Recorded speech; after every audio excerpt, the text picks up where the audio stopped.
아멘. 이 새벽을 깨어 기도하신 모든 분들에게 하나님의 큰 은혜가 함께 하시길 축복합니다. 2021년도 마지막 날 새벽입니다. 끝이 좋으면 다 좋다. 오늘 이 마지막 날 새벽을 깨우신 모든 분들에게 정말 큰 은혜가, 또 하나님의 위로가, 더 큰 능력의 새해에도 함께 하시길 축복합니다.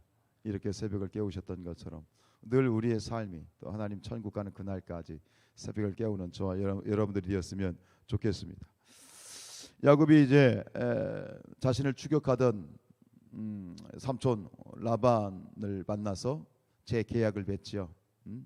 이게 뭐 소위 이렇게 화친 언약이라고 합니다. 우리 싸우지 말자.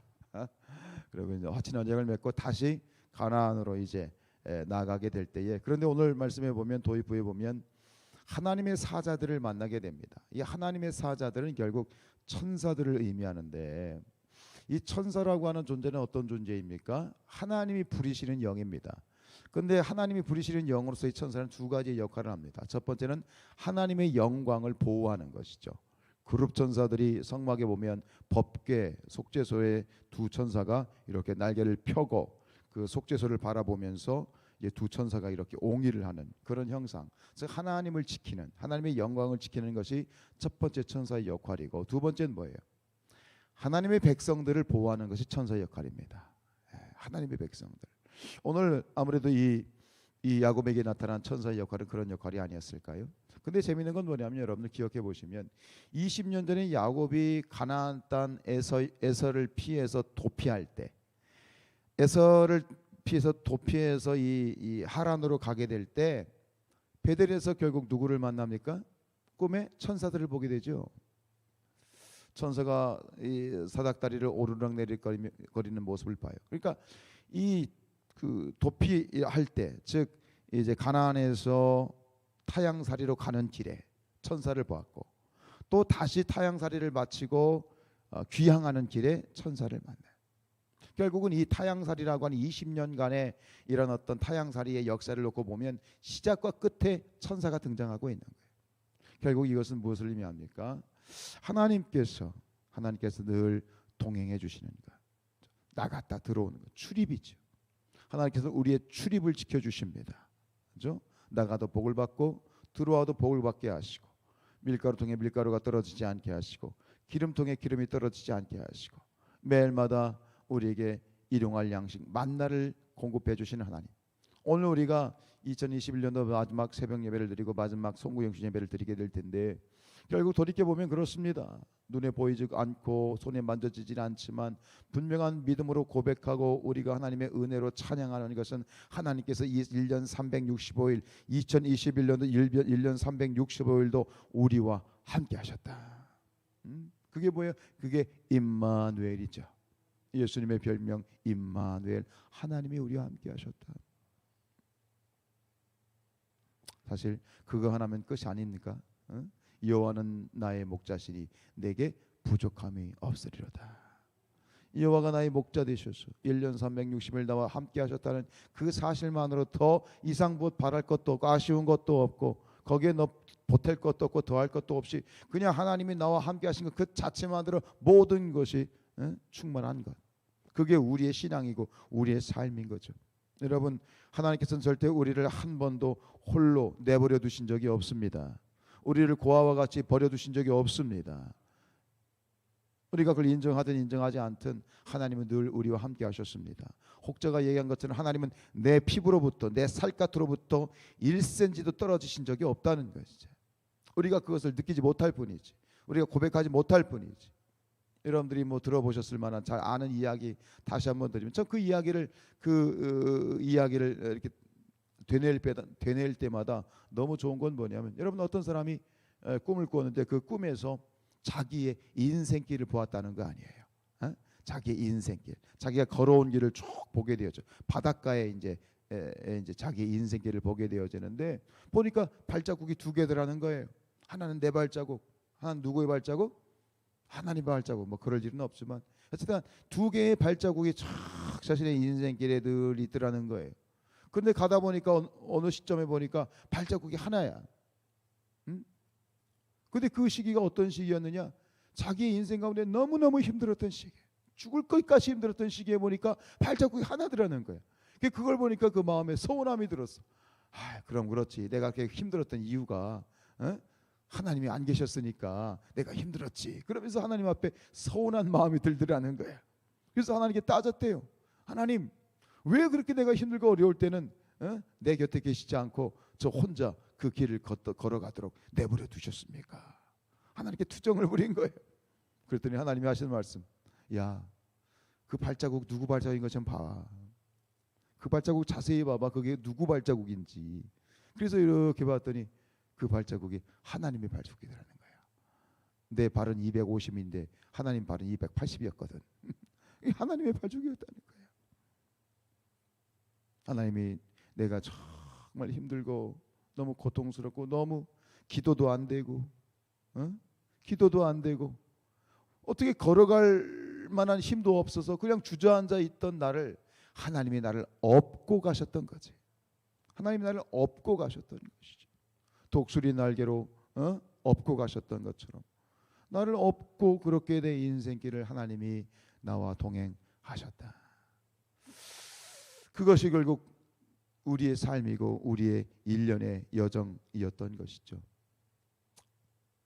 하나님은 한 번도 우리를 홀로 내버려 두신 적이 없습니다. 늘 저와 여러분들의 삶 가운데 동행하여 주셨습니다. 그렇습니다. 자, 뒤에 보면 이제 야곱이 에서를 만날 준비를 하는 이야기들이 나오죠. 이 야곱이 참 겁이 많죠. 두려움이 많은 거예요. 어찌 보면 당연한지도 몰라요. 죄 짓고 죄 지은 사람은 그게 살 수 없잖아요. 그게 도둑이 제발 저린 거예요. 그래가지고 이제 두 배로 나눠가지고 한 패는 앞서 보내고 한 패는 자기하고 가족들은 뒤에 있어. 왜? 바람막이 한 가지.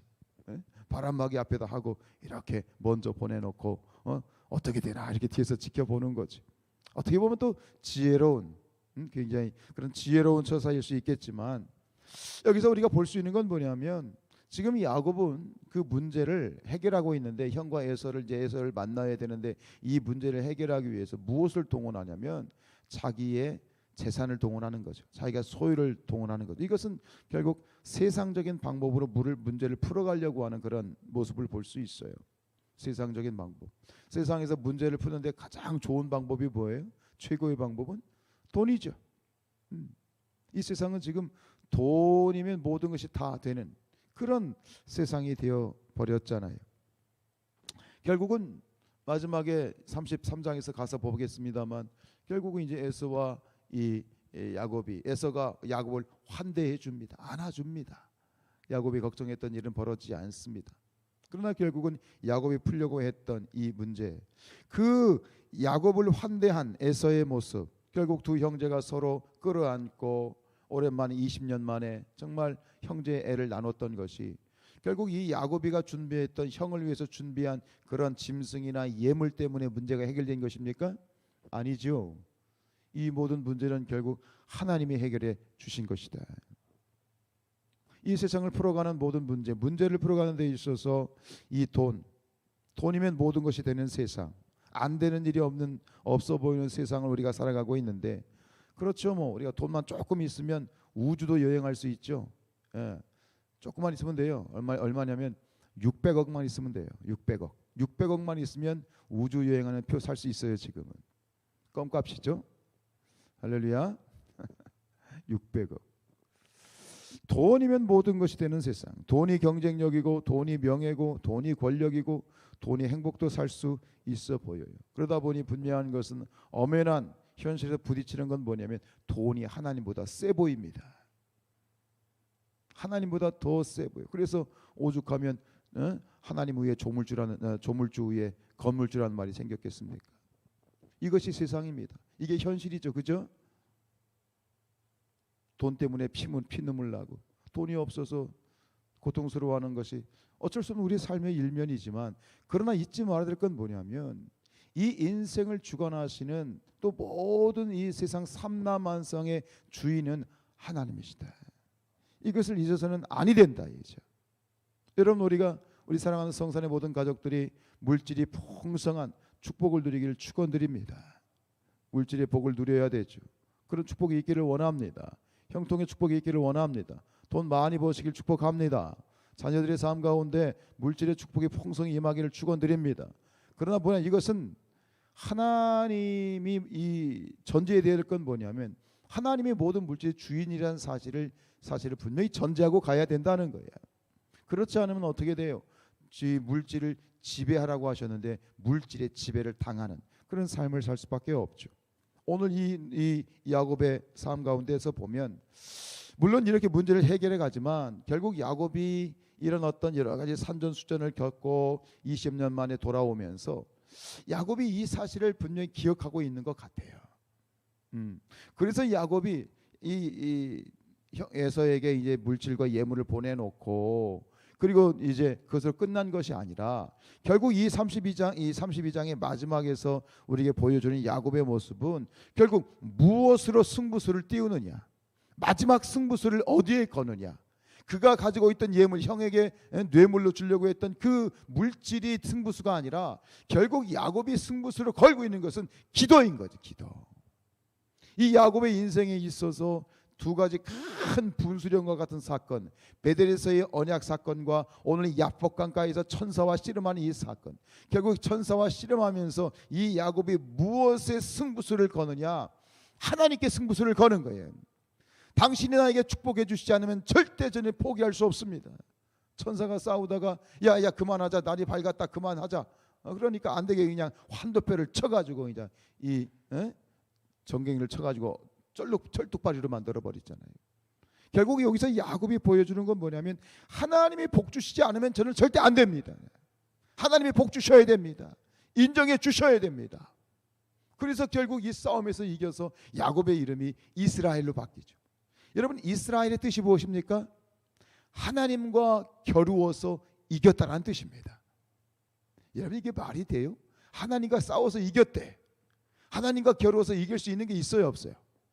있다는 거예요. 지금 여기 보면 하나님과 겨루어서 이기는 방법이 뭐냐? 기도다. 지금 이 야곱은 그 기도 가운데 그가 가지고 있는 그 세상적인 방법, 물질의 방법도 동원했지만 그러나 그것은 겉으로 보면 어떤 외면적인 것이고 이제 야곱에게는 본질적으로 그가 다 붙들게 되는 인생의 결정적인 승부수는 기도다. 기도가 답이다 이거죠. 하나님이 복 주셔야 된다는 거죠. 그래서 이 야곱의 기도를 오늘 이 야복강가의 야곱의 기도를 이렇게 표현할 수 있을 것 같아요. 일사각오의 기도. 이것은 에스더에게서 볼 수 있었던 기도죠. 죽으면 죽으리라. 하나님이 복 주시지 않으면, 하나님이 허락하시지 않으면 저는 안 됩니다. 우리에게 이 일사각오의 기도, 이렇게 1년을 살아왔지만 다시 시작되어지는 2022년도도 이 새벽을 깨워서 죽으면 죽으리라. 하나님이 주인 되시고 하나님이 복 주시면, 하나님이 인정해 주시면, 하나님이 허락하시면, 하나님이 열어주시면, 하나님이 풀어주시면 됩니다. 그 일사각오의 기도가 우리 모두의 기도가 될 수 있기를 주님의 이름으로 축원드립니다. 기도하겠습니다.